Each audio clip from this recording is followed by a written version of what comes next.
Hi, my name is Anna, and I'm here to talk to you about human trafficking. Human trafficking is a really serious crime. Many people think it's overseas, but it's actually extremely popular in the US. It's actually second highest in crime next to drug trade. In Ohio, it's actually sixth in labor trafficking in children. You think it's only happening to adults. It's actually the average age of entry to prostitution is actually 12, but I know of girls who've been in it as early as 6 years old. I actually just read an article recently where a girl was sold in a Starbucks store in the warehouse district of Cleveland, Ohio.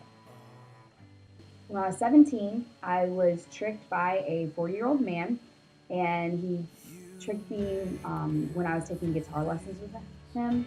And I got kicked out of my house. I moved in with him, and I was tricked into doing pornography. During that time, I was raped hundreds of times.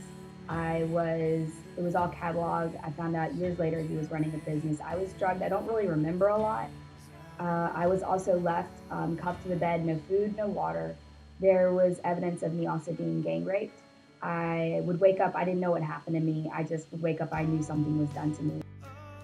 So that's something the Lord showed me. He showed me that I am clean by the blood of Jesus, and that the abuse does not determine who I am. And now I can have healthy relationships. And He's just restored that whole. What you can do to help in sex trafficking is you can go figure out what it looks like, figure out how to recognize it, because once you can recognize, you'll see that it's everywhere. You look for what's not normal. You see a man traveling with 6 women, and he says they're all his nieces or his cousins, and they look nothing like him. That's not normal. You can also check out my blog, which is embraceyourfreedom.wordpress.com, and I have put up several articles on about Ohio, so you can read up more about what's going on in your local community, as well as the human trafficking hotline, which you can call to report any crime or activity that you see regarding human trafficking, and it will be anonymous.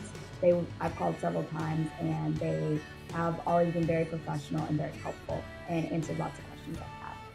My life verse is Exodus 14:14. The Lord will fight for you, you only be still. And that is something He's shown me, especially in awareness, is that He's going to do all the work. We just need to be still and follow what He tells us to do. And if we continue to follow Him, He will do everything He can to fight for these victims. We cannot save these victims ourselves. You have to work with God, because He is the ultimate restorer and the redeemer. And if we don't go through Him first, no action is going to work.